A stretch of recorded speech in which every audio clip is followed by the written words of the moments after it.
Un esqueleto en vacaciones, Ana María del Río. Érase un esqueleto que se llamaba Hostos. Era de verdad y estaba hecho de huesos de verdad. Hostos vivía en el laboratorio de un gran colegio antiguo en las afueras de la ciudad. Se mantenía en pie afirmado por un largo tubo de metal y una especie de cordel muy delgado y resistente que sostenía unidos todos sus huesos. Hostos encontraba que lo del tubo era muy tonto, puesto que él podía perfectamente mantenerse en pie, pero todos parecían encontrar muy natural que un esqueleto estuviera ahí, atado al tubo como una marioneta. Hostos vivía entre frascos de cristal muy grandes, probetas, tubos de ensayo, alambiques, retortas y muchas sustancias químicas. Cuando estaba demasiado aburrido, Hostos se desamarraba del tubo que lo sostenía y caminaba por el laboratorio. No se lo había dicho a nadie, pero sabía caminar perfectamente. Le gustaba mucho dar caminatas en las noches por los corredores del colegio, muy anchos. Entraba a las salas de clase. Primero se paraba en el lugar del profesor. Luego se sentaba en los escritorios pintados con nombres y corazones. Y luego, con el pasar de las horas, a veces se iba quedando dormido sobre el pupitre. Lo que le gustaba era mirar el laboratorio. Había grandes mesones altos, llenos de tubos y retortas de vidrio, líquidos de colores en diversos recipientes, lavatorios, llaves de largo cuello, como jirafas, y más allá, quietos y silenciosos, se hallaban unos pequeños cuadrúpedos embalsamados, un pudú, un huemul y dos pequeños halcones chilenos. Animales de Chile en extinción, decía un letrero. Hostos se aburría un poco, encerrado todo el día entre seres tan silenciosos y rodeado de paredes de madera oscura, muy inglesa, porque era un colegio inglés. Había olor a encierro y a tiempo que no pasaba. Pero cuando más se aburría Hostos era cuando se acercaban las vacaciones de verano. Al llegar diciembre, los niños del colegio se iban poniendo más y más felices y sacaban la cuenta con los dedos de cuántos días faltaban para salir de vacaciones. Entretanto, Hostos, el esqueleto, se iba poniendo más y más triste porque sabía que pasaría todas las vacaciones solo, encerrado en el laboratorio de paredes de madera oscura, entre los tubos de ensayo y aquellos animales quietos como estatuas. Muy solo. A veces, en las noches, Hostos se tendía en las mesas del laboratorio cuán largo era, y era muy largo, y se quedaba dormido ahí, sobre los mesones duros. Él no necesitaba colchón, porque era de puro hueso. Luego, cuando despertaba, paseaba entre los armarios con animales disecados y a veces, de puro aburrido, dejaba correr las llaves de los inmensos lavatorios con llaves de largo cuello, como jirafas. Se armaban inundaciones, como pequeños lagos dentro del laboratorio, que luego se secaban solos en la calurosa soledad de las vacaciones de verano. Ese año, como todos los años, llegó diciembre y los niños se fueron a vacaciones. Se despidieron alegremente de Hostos, estrechándole su huesuda mano y diciéndole «¡Hasta marzo!» y riendo. Hostos se quedó solo en la oscuridad del laboratorio, paseándose de alto abajo por entre los polvorientos estantes y retortas. De repente se detuvo. Se le había ocurrido una idea. La decisión. Esta vez decidió. Él no se quedaría todo lateado en el laboratorio durante las vacaciones, bostezando y sacando las cuentas con los dedos de cuánto faltaba para que llegara marzo. Esta vez, él, el esqueleto Hostos, saldría a vacaciones. Cuando lo decidió, se puso muy contento. En puntillas fue al guardarropa y sacó un abrigo de pelo de camello que se le había quedado a un profesor francés de ciencias, distraído y friolento. Luego sacó un sombrero que había perdido el profesor de música, un curioso sombrero de copa. Pero había un problema. Para salir a vacaciones hace falta dinero. Todos los niños comentaban que salir de vacaciones era muy caro. Hostos se quedó pensando. Y luego se le ocurrió otra idea. Fue a la sala de historia también en puntillas. Abrió la tapa de cristal del armario de muestras históricas y sacó algunas monedas muy antiguas que tenían dibujada la cabeza de gente, como emperadores y cosas así. Ya estaba solucionada la cuestión dinero, pensó. Sabía que no estaba muy bien lo de sacar dinero sin permiso, pero él necesitaba con urgencia salir a vacaciones. Cuando estuviera por volver al colegio, pensó, vendería el abrigo y devolvería el dinero. Dejó todas sus cosas listas. Partiría al día siguiente al alba. Esa noche casi no pudo dormir. Miraba la luna con los ojos abiertos, pensando en que era la primera vez que salía a vacaciones en su vida. Esa mañana muy temprano, Hostos caminó hacia el portón del colegio. Iba con su abrigo y su sombrero de copa. En ese momento se dio cuenta del segundo problema. No tenía zapatos. Pensó un momento y encontró la solución. Dio media vuelta y entró al gimnasio. Allí se fue al armario de las cosas perdidas y seleccionó un par de zapatillas olvidadas. Luego se miró en un espejo grande que había en la sala de disfraces.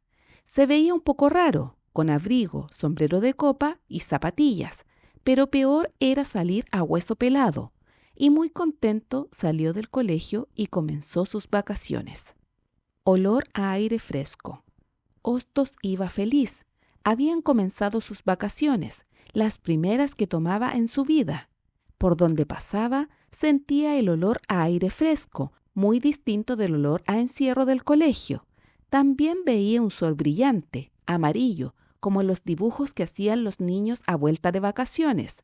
Todo estaba lleno de flores y abejas y eucaliptus y álamos y pinos llenos de agujas verdes. Hostos respiró a pleno costillar. A poco andar, llegó a la ciudad. Se llamaba Santiago de Chile y estaba llena de calles y de gente. Al comienzo, la gente lo miraba por las calles, extrañada de verlo con abrigo, tan abrigado en pleno verano. Pero Hostos iba muy digno y serio, y después se acostumbraron y no lo miraron tanto. Al entrar en Santiago, al comienzo, Hostos se quedó con la boca abierta. Había casas inmensas, con cientos de ventanas, todas iguales. Había puentes gigantescos y bajo ellos, en vez de agua, corría un río de autos y más autos. Eran carreteras y edificios, solo que Hostos no los conocía. Había gente por miles en la ciudad. Gente apuradísima corriendo por las calles, gente gordísima con los huesos muy por debajo de la carne, gente enojadísima, almorzando a toda carrera, gente gesticulando, gente bostezando, llorando, riendo, viviendo a toda carrera. Entonces, Hostos llegó a la plaza de armas y se sentó en uno de los bancos. Ahí nadie lo miraba. Había mucha gente parecida a él, con abrigo y sombrero. Habían muchos viejitos jugando partidos de ajedrez en tableros de madera, entonando valses y marchas militares muy ceremoniosas y solemnes. Hostos paseó por la plaza y entró a la catedral. Un lustrabotas le miró las zapatillas y meneó la cabeza. No era un cliente, las zapatillas no se lustraban. Adentro, Hostos miró durante mucho rato los vitrales y las inmensas columnas y techos pintados que parecían un cielo de verdad allá a lo lejos. Miró hacia arriba hasta que le dio hambre y entonces se acordó de que no había almorzado. Entró en una farmacia. Lo miraron un poco raro cuando pidió un sobre de calcio. Siempre Hostos había almorzado eso. Era lo único que necesitaba para su cuerpo de esqueleto. Cuando Hostos pagó con una de las monedas antiguas, el cajero, distraído, la guardó en el cajón de la máquina registradora, que se cerró automáticamente al expedir la boleta. Hostos se echó el calcio de un golpe por el cráneo para adentro y se sintió reanimado. ¿Qué haría ahora? El hotel. Hostos miraba a todos lados. Se dio cuenta de que se hallaba de vacaciones en una ciudad en la que todos pasaban corriendo cerca de él, sin hablarle, sin mirarlo, sin detenerse un solo segundo. Él no existía para nadie. A veces, un grupo de gente era detenido por la luz roja de un semáforo. Todos se detenían y miraban el celular o el diario, pero nadie miraba a nadie. Toda la gente andaba muy rápido, sin siquiera respirar, como si el mundo se estuviera acabando. Poco a poco cayó la tarde en la ciudad. Hostos comenzó a preocuparse. ¿Dónde dormiría? Entró a un hotel y se sacó el sombrero.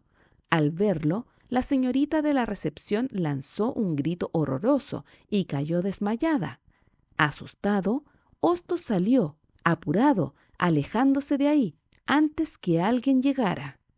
Después de caminar un rato, pensando, Hostos, algo cansado, entró en otro hotel del centro. En este había un empleado, un joven chascón que comía chicle con una rapidez increíble y hacía unos globos como nubarrones rosados que le tapaban la cara completa. «Quiero una pieza», dijo Hostos, cortésmente. El otro no contestó. «Quiero una pieza», repitió. «Carnet», dijo el joven, sin dejar de hacer globos con su chicle. «¿Qué?», dijo Hostos. «Carnet», repitió el joven. «Sin carnet no hay pieza. Además, no se admiten disfrazados», añadió. Abrió el diario y su globo desapareció detrás de los titulares. «No estoy disfrazado», dijo Hostos. El joven no contestó. Hostos se dio cuenta de que no le daría ninguna pieza, aunque le pagara todas las monedas antiguas de la colección del colegio. Salió del hotel y se percató entonces que no era como los demás. Su aspecto era raro y había hecho desmayarse a la señorita del hotel. Sin saber qué hacer, Hostos caminó mucho rato por calles, aceras, veredas, pasajes y avenidas de la gran ciudad. Echaba de menos el colegio. A esta hora, él ya se estaba arrimando a la pared de los mapas, donde se acurrucaba para dormir. Echaba de menos a los niños cuando iban entrando al laboratorio, a clase de ciencias. Entraban en grupos riendo. Le daban la mano y le decían: «Hola, Hostos, ¿cómo estás, viejo amigo?». Y lo empujaban un poco, haciéndolo bambolearse. Les encantaba comentar: «¿Te imaginas que Hostos saliera caminando un día?». Sería fantástico, pero es solo un esqueleto de colegio. «Si me vieran ahora», pensó Hostos, sonriendo. Aquí en la ciudad nadie le decía «Hostos, viejo amigo». Nadie le decía nada en realidad. La noche. Cayó la noche y Hostos comenzó a tener frío. Soplaba un aire helado. Estaba acostumbrado al laboratorio del colegio, donde nunca sentía frío, gracias a la madera de caoba oscura que cubría las paredes. Hostos caminó y caminó hasta que sus rótulas y los huesitos de sus brazos crujieron como máquinas en desuso. «Me estoy cansando mucho», se dijo. «Estas no son las vacaciones que yo esperaba». Muerto de cansancio, helado de frío, sin un lugar para pasar la noche. Entonces llegó hasta las rejas de un parque sumergido en la oscuridad. Por supuesto, el parque estaba cerrado, pero a Hostos no le importó. Él era tan flaquito que cabía por entre los barrotes de cualquier reja, por estrecha que fuera. Pasó al otro lado. Entonces, ante los ojos, es decir, ante las cuencas de los ojos maravillados de Hostos, se abrió un mundo encantado que no había visto jamás. Un barco pirata vacío se balanceaba lentamente bajo la plateada luz de la noche. Hostos se acercó despacio, maravillado, y lentamente se subió al barco. No había nadie, solo la luz de la luna. El barco empezó a navegar por el aire, balanceándose lentamente con Hostos en la punta de la proa, afirmado con los huesos de sus manos en el timón de madera, mirando hacia la noche oscura, oscura como las mismas cuencas de sus ojos. Parecía que iba sobre el mar de la noche. «¡Qué fantástico!», dijo Hostos en voz alta, en medio del barco. Y pensó que recién entonces habían comenzado sus vacaciones, sus verdaderas vacaciones en la noche bajo la luz de la luna. De pronto el barco pirata se detuvo y Hostos saltó a tierra. Siguió caminando por el camino de maicillo blanco de los senderos de aquel parque nocturno en busca de más maravillas. llegó hasta un artefacto muy extraño que se levantaba en medio de los árboles. Parecía una montaña, pero no era una montaña. Parecía un camino encabritado de rieles por una montaña. En el centro, un grueso árbol de metal sostenía la armazón. Mirado de lejos, parecía el esqueleto de un animal prehistórico, pensó Hostos, que conocía a los animales prehistóricos muy bien, porque se sabía de memoria las láminas que había de ellos en el laboratorio del colegio. Hostos se acercó interesado y no lo tocó. No, no era el esqueleto de un animal prehistórico, no era de hueso, era de todo un poco: montaña, camino encabritado, riel, árbol, esqueleto. La señorita Taisa. Hostos trepó a aquella armazón de metal. En lo alto había un carro rojo de 2 asientos, parado justo en la cumbre de aquella extraña montaña, con las ruedas sobre el estrecho riel. Hostos se sentó en el carrito rojo, y entonces sucedió algo muy extraño. Hostos miró el asiento vacío que había a su lado, y de pronto se sintió muy solo y le dio un poco de pena. Estaba solo, de vacaciones. No tenía a nadie en el mundo que fuera parecido a él, ni siquiera un poco. Recordó lo que le había sucedido en el colegio el año pasado con la señorita Taisa Bailova, la delgadísima profesora de ballet clásico. Hostos se había enamorado de ella a pesar de que todos decían que la señorita Taisa no era bonita, pero Hostos la encontraba preciosa. «Es tan flaca que parece un esqueleto», decían los niños. Por eso mismo, Hostos la encontraba lindísima, casi sin carne, con sus huesos rusos de bailarina rusa. La señorita Taisa se deslizaba como un trompo por el gimnasio, bailando con su delgadísima cintura como una mariposa girando a gran velocidad. Hostos había soñado varias noches que bailaba con ella, los dos, solos en un gran teatro ruso, un gran pas de deux, como decía la señorita Taisa, y al terminar los aplaudían mucho y la señorita Taisa se enamoraba de él y los dos se iban en gira por el mundo, arropados en gruesos abrigos de pelo de ñu y manguitos de bisón, recorriendo grandes ciudades y viendo a emperadores y presidentes. Pero una vez la señorita Taisa había entrado al laboratorio a buscar un puntero para corregir las posturas de los pies de sus alumnos. Hostos se atrevió entonces y dio unos pasos hacia ella, con los brazos abiertos, para invitarla a bailar y cumplir su sueño. Ojalá no se hubiera atrevido. La señorita Taisa se asustó mucho cuando vio venir hacia ella al esqueleto del laboratorio con los brazos abiertos y sonriendo. Salió huyendo y gritando que el esqueleto la había atacado. Los profesores la miraron y cuando la señorita Taisa explicó lo que había pasado, la creyeron loca. Los niños, riendo, trataron de explicarle a la señorita Taisa que Hostos la amaba y la admiraba mucho y que solo había querido invitarla a bailar. ¿Invitarme a bailar un esqueleto que ni siquiera tiene corazón?, chilló la señorita Taisa. ¿A mí, la prima bailarina del Teatro Municipal de Vladivostok? Y se fue muy digna del colegio, dando un portazo y diciendo que todo aquello era una falta de respeto con el arte de la danza. El carrito rojo. Ahora, sentado en el carrito rojo, en la punta de la montaña de metal, Hostos pensaba en la señorita Taisa con su cuello de cisne y su moño tirante y sus grandes ojos de gacela y se sentía muy, muy, muy solitario. Uno no debería salir solo de vacaciones, pensó Hostos, pero sabía también que era muy, muy difícil encontrar a alguien parecido a él.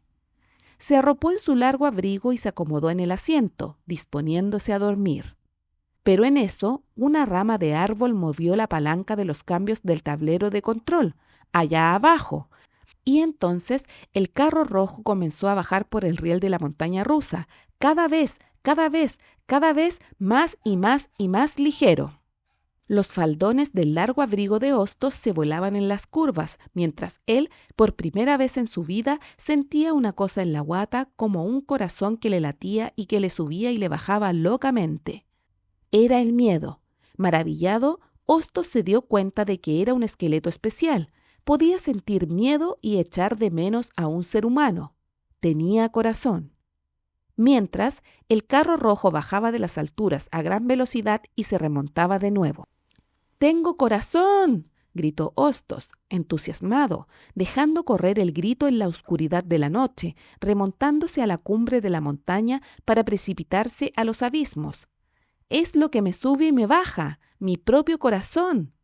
Hostos estaba tan feliz por su descubrimiento que no se dio cuenta que el carro se había detenido suavemente en la entrada al pie de la montaña rusa.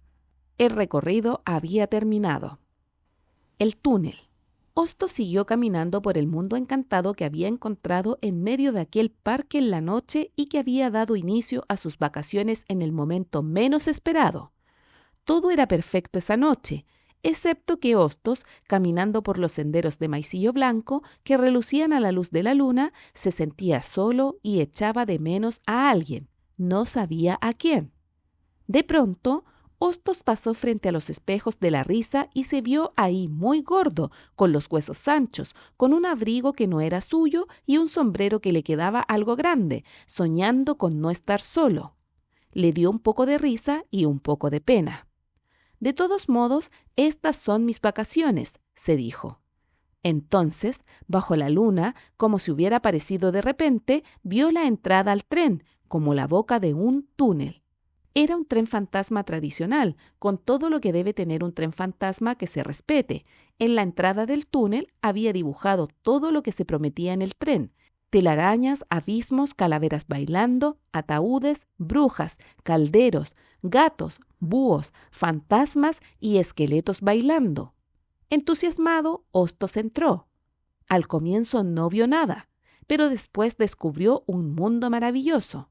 Entre rocas húmedas, llenas de musgo, volaban murciélagos y vampiros envueltos en telas de arañas y gigantescos líquenes caníbales crecían en los recodos del túnel que cubría el riel por donde pasaba el tren fantasma. Hostos se adentró lleno de delicia por aquel mundo subterráneo. Se encontró con tumbas abiertas y vio un Drácula roncando, con los colmillos salidos y una gotita de sangre en la punta de su nariz azul. «¡Qué divertido!», se dijo Hostos, y siguió caminando sin miedo alguno por el lóbrego túnel. Se hallaba en su elemento. Para eso era un esqueleto. Junto al riel del tren fantasma se erguían todo tipo de horrores construidos en cartón piedra, losas de cementerio, calaveras con los huesos cruzados. Fantasmas de trapo y con cara de sueño descansaban envueltos en sus sábanas. Monstruos arrugados y soñolientos que roncaban bajo su gruesa piel, escondiendo sus garras de cartón piedra. El encuentro. Entonces sucedió algo maravilloso. Al pasar por un recodo, Hostos casi tropieza con alguien que dormía en el suelo, sobre un montón de telarañas y alas de murciélago. «¡Ay!», gritó ese alguien, enojado. «¡Mira por dónde pasas!». Y entonces, al mirar, Hostos se quedó con la boca abierta.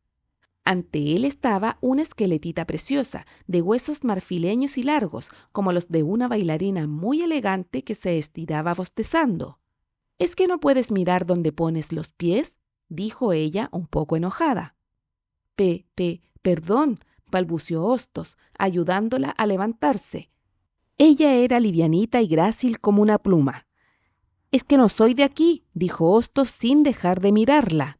«Y nunca había entrado a un lugar tan qué», dijo ella mirándolo con sus grandes cuencas oscuras.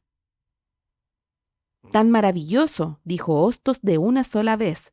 La miraba sin poder dejar de mirarla con su rostro huesudo, lleno de admiración.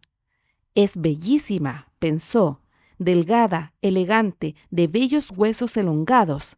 Ella lo miraba con extrañeza. «¿Qué haces aquí?», preguntó.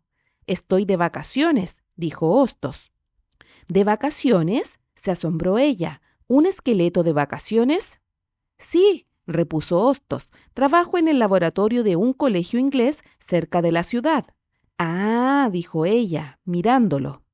«¿Cómo te llamas?», preguntó Hostos, sintiendo que se ponía un poco colorado. Esto era imposible, desde luego. ¿Cuándo han visto ustedes que un esqueleto se ponga colorado? Pero Hostos sentía que su corazón, el mismo que había despertado en la montaña rusa, latía acelerado cuando estaba cerca de la bella esqueleta. «Astrágala», dijo ella, estirándose con flojera y sacudiendo los huesos de sus manos que sonaron como un cascabel. Y Hostos quedó repitiendo su nombre con delicia. Astrágala. ¡Qué bonito nombre!, dijo. Astrágala, astrágala. Sonaba como una música entre un montón de huesos antiguos y melodiosos.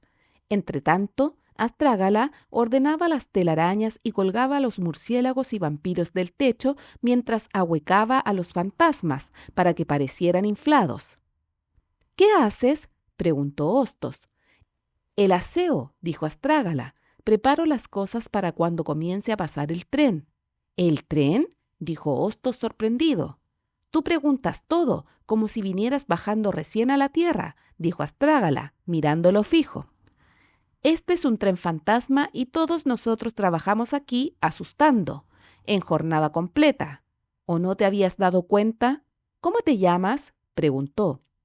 —Hostos —dijo él suavemente. Le encantaba Astrágala, su fino talle de bailarina y sus gestos llenos de gracia como un hada, como la radiografía de un hada. —Mira, Hostos —dijo Astrágala—, estamos en un parque de diversiones y la principal diversión es el tren fantasma. Somos los mejores —añadió orgullosa—. Cuando sentimos el ruido del tren, tenemos que asustar a la gente que va pasando en los carros y hacer como que nos tiramos encima de ellos para que griten de terror. Ese es nuestro trabajo. —¿Asustar? —dijo Hostos sorprendido. Nunca había oído de un trabajo así. —Obvio —dijo Astrágala—, para eso son los trenes fantasmas. Los otros monstruos. Entonces Astrágala lo tomó de una mano y le hizo un recorrido a lo largo del tren. Le presentó a los monstruos devoradores de niños, que se habían quedado dormidos y se refregaban los ojos. Le presentó a los fantasmas ululantes y a los vampiros chupadores de sangre humana, que dormían cabeza abajo, chupando una mamadera invisible. Finalmente le presentó al descabezado. Este último, molesto, no quiso saludar a Hostos. Estaba enamorado de Astrágala y consideraba a cualquier extraño como un enemigo. Pero Astrágala le dijo después a Hostos, en secreto, que le era imposible enamorarse de un hombre que no tenía cabeza y que cuando la encontrara saldría con él, pero no antes. El descabezado llevaba años buscando con desesperación su cabeza para poder invitar a Astrágala a salir con él, pero era difícil que la encontrara porque era un verdadero descabezado. En ese momento se oyó un gran ruido de fierros y palancas. ¡El tren! —gritó Astrágala, poniéndose rápidamente de pie. Corrió hacia el recodo. Los fantasmas, el descabezado, los vampiros, las arañas peludas, las calaveras, los monstruos, todos corrieron a sus puestos. —¡Ayúdame! —ordenó Astrágala a Hostos. —Ponte a mi lado y haz todo lo que yo haga cuando el tren vaya pasando. Hostos se apresuró a ponerse junto a ella. El tren fantasma. El ruido aumentó y de repente aparecieron los carros del tren fantasma con gente sentada en ellos, mirando con las bocas abiertas, llenas de dulces y grandes ojos hacia la oscuridad del túnel. Astrágala y Hostos hicieron como que se lanzaban sobre ellos, aullando mientras los carros pasaban. ¡Ay! Gritaban los niños y los grandes aterrados y felices. Era un gran tren fantasma, lo mejor del parque de diversiones. ¡Ese esqueleto me tocó! ¡Lo juro! Gritaban, y desaparecieron a gran velocidad por el recodo. Astrágala, comenzó Hostos poniéndose rojo de nuevo. Quiero decirte que... Dímelo rápido, porque viene el otro tren, dijo ella. Y el otro tren pasó. Solo se vio moverse la mandíbula de Hostos, sin que Astrágala oyera nada de lo que él decía. Así, Hostos estuvo todo ese día de trabajo tratando de decirle a Astrágala lo que quería decirle. Y siempre, cuando se lo iba a decir, pasaba el tren con un estruendo de fierros y ruedas y chirridos, mientras Astrágala le hacía señas a Hostos para que le ayudara a asustar a los clientes y que le dijera después lo que le iba a decir. Esa noche, mientras todos dormían, el descabezado se acercó a Hostos con un serrucho. Intentaba cortarle la cabeza para ponérsela él. Astrágala lo sorprendió justo cuando se acercaba a Hostos, que se hallaba durmiendo. —¿Qué estás haciendo, descabezado? —dijo enojada. —No seas tramposo. Esa no es tu cabeza por lo demás. Nunca saldría yo con un descabezado con cabeza de esqueleto. Eso es un monstruo y yo no salgo con monstruos. Ándate de aquí y deja dormir. El descabezado dio un salto y se le puso el tórax rojo, porque no tenía cabeza y se fue achunchado para su rincón. Así pasaron los días en el tren fantasma. Un día y el otro, y el otro, y el otro. Justo cuando Hostos agarraba fuerzas para decirle a Astrágala lo que tenía que decirle, justo entonces pasaba el tren y nadie oía nada de nada. El grito. Un día, Hostos se dio cuenta de que sus vacaciones se estaban acabando y que tenía que volver al colegio. Entonces juntó todas sus fuerzas y fue donde Astrágala, que terminaba de colgar unas telarañas en las puntas de las rocas de cartón. Astrágala, yo necesito decirte que... Y pasó el tren. Pero Hostos había juntado fuerzas, muchas fuerzas, las había acumulado durante días de días. Y entonces, por sobre el ruido de fierros y chirridos y ruedas del tren, se oyó la potente voz de Hostos, una voz de ultratumba gigante que gritaba: «Astrágala, yo necesito decirte que te quiero mucho. ¿Quieres casarte conmigo?» El ruido del tren pasó, se hizo el silencio en el túnel, las palabras de Hostos quedaron flotando en la oscuridad llena de lianas y telarañas del tren fantasma. Retumbaban en las paredes de piedra y se repetían con eco. ¿Quieres casarte conmigo? Entonces Astrágala miró a Hostos sorprendida. Esta vez fue ella la que se puso roja. Bueno, no roja, solo un poco roja, rosada, como las piedras de Rosetta. Se veía más bonita que nunca y bajó la cabeza. «¿Por qué gritas tanto?», dijo. En ese momento, todos los fantasmas, arañas, calaveras, vampiros y monstruos dijeron a coro: «Porque no se oye nada con el ruido del tren». Hostos estaba muy nervioso, el corazón le latía a 100 por hora dentro de su costillar. Miró a Astrágala y le dijo: «No me has contestado». Ella bajó la cabeza, lentamente, balanceando su cuello lleno de vértebras como una escultura, y respondió muy bajito: «¿Contestado qué?». «Si te quieres casar conmigo», dijo Hostos. Entonces Astrágala levantó la cabeza de huesos, fina como una cajita, y dijo: «Mi respuesta es sí». «¡Bravo!», gritaron todos los monstruos del tren fantasma. En ese momento se acercó un carro de pasajeros, pero nadie lo sintió porque todos miraban a la pareja de esqueletos. Entonces, Hostos y Astrágala se dieron un beso. Sus huesitos sonaron delicadamente, con el ruido del verdadero amor. En eso se oyó un grito. «¿Qué clase de tren fantasma es este, donde nadie asusta a nadie?», se levantó reclamando un cliente furioso. Era un señor muy alto que había venido a asustarse desde otro país, atraído por la fama del tren fantasma de Santiago de Chile. Pero nadie le hizo caso. Todos los pasajeros comentaban muy animados que habían visto un esqueleto parlante auténtico, en una escena de amor auténtica con una esqueleta auténtica. «Esto sí que es único», decían, «mucho más que un vulgar susto». Luego Hostos y Astrágala se despidieron de los monstruos del tren. Todos lloraban porque querían mucho a Astrágala, pero estaban felices de que se fuera con Hostos a vivir al colegio antiguo y que se quisieran tanto los dos. Solo el descabezado, muy triste, no fue a despedirse. Hostos le estrechó la mano y le prometió que le traería una cabeza de cartón piedra de la bodega de disfraces del colegio inglés. Refunfuñando, el descabezado le dio la mano, pero estaba contento en el fondo porque se había dado cuenta de que Astrágala era feliz, más feliz de lo que nunca la había visto en su vida. Al final de aquellas memorables vacaciones, Hostos y Astrágala volvieron al colegio inglés y esa noche entraron al laboratorio. Al día siguiente llegarían los niños.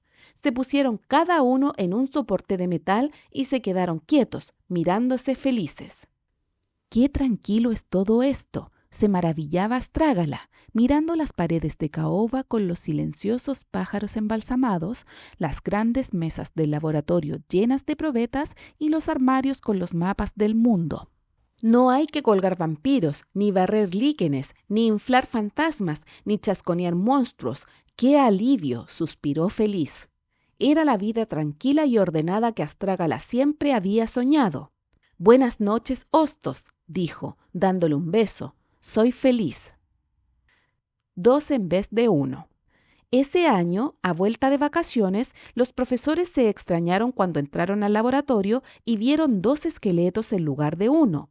El más feliz era el profesor de biología y anatomía, y fue a agradecer al director el haber adquirido un nuevo esqueleto para la clase de anatomía. El director lo miró atentamente y no dijo nada, pero pensó que el profesor de biología y anatomía se había vuelto loco en las vacaciones o estaba borracho, porque veía doble. «Pobre, a lo mejor tomó mucho sol», se dijo. Solo los niños comprendieron inmediatamente la verdad sin esfuerzo, porque los niños entienden las cosas más rápido que los grandes, aunque los grandes piensen lo contrario. «Hostos sacó polola», dijeron, y todos desfilaron saludando a Astrágala, dándole la mano. Astrágala estaba encantada al ver niños tan simpáticos y educados a la inglesa.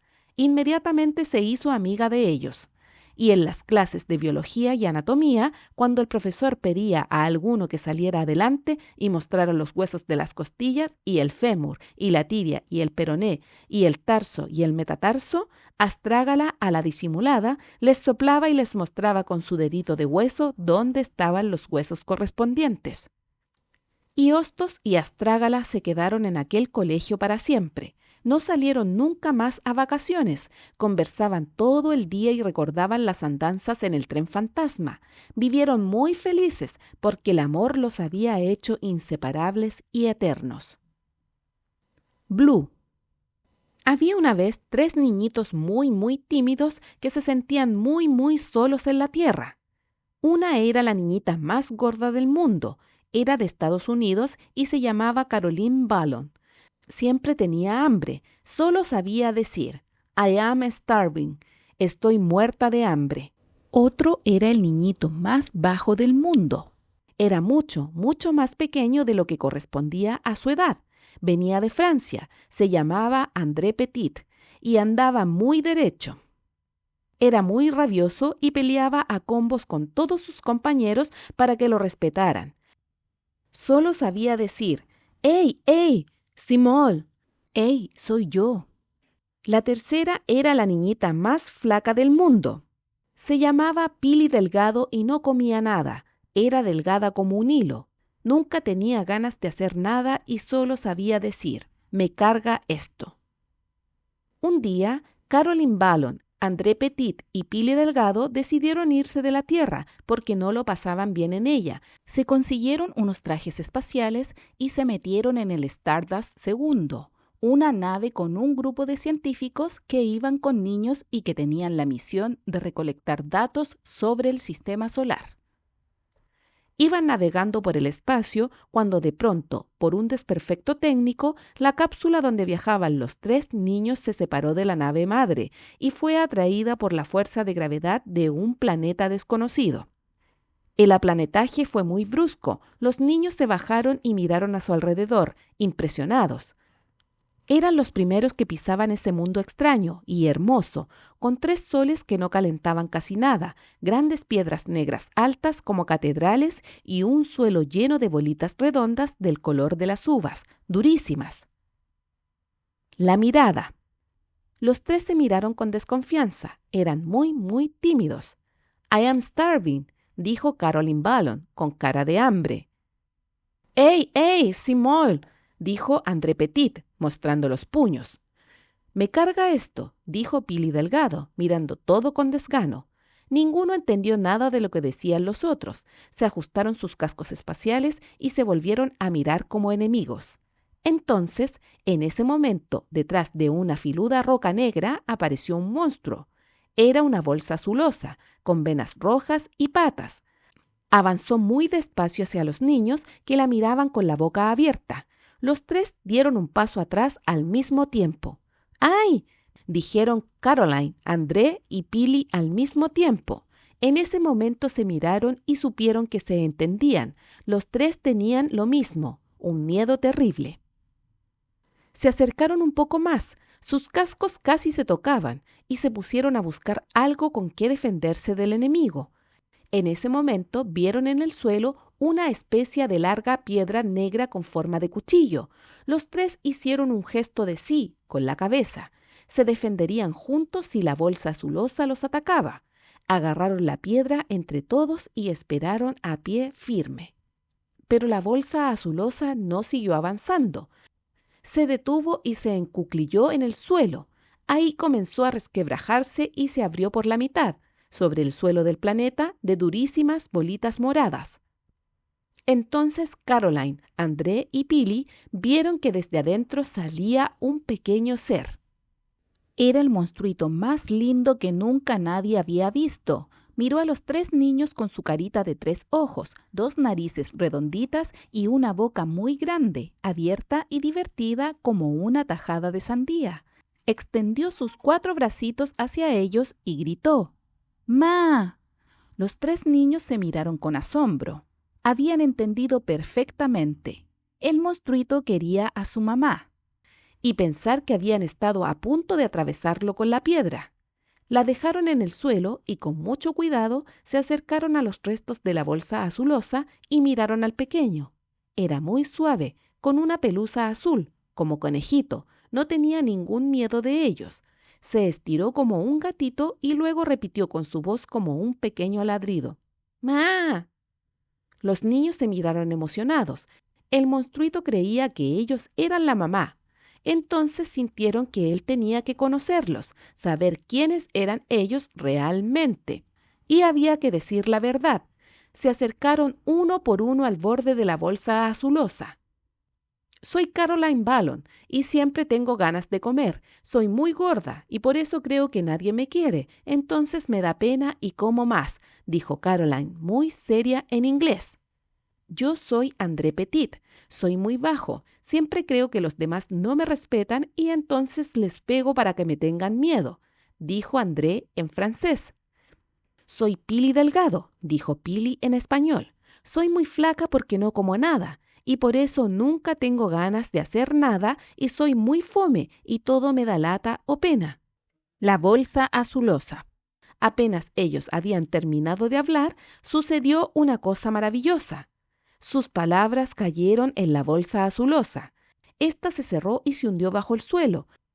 Las palabras con las penas y los miedos de los niños se hundieron con los restos de la cáscara y quedaron libres. Se miraron felices. Ya no se sentían más solos, ni gordos, ni flacos, ni bajos, ni que nadie los pescaba. Ahora eran amigos. Y tenían un amigo nuevo. Los tres tomaron al monstruito en sus brazos y permanecieron un momento muy juntos. Le pondremos Blue, dijo Pili Delgado, muy contenta. Ahora tenía ganas de comer y de hacer millones de cosas entretenidas. Sí, es un buen nombre, dijeron Caroline y André. La vida era fantástica. En ese momento se oyó un ruido en la atmósfera. Era la nave madre que los había localizado y venía a buscarlos. Los 3 niños, que ya no serían más los niños tímidos, subieron a la nave y partieron de regreso a la Tierra con Blue en brazos.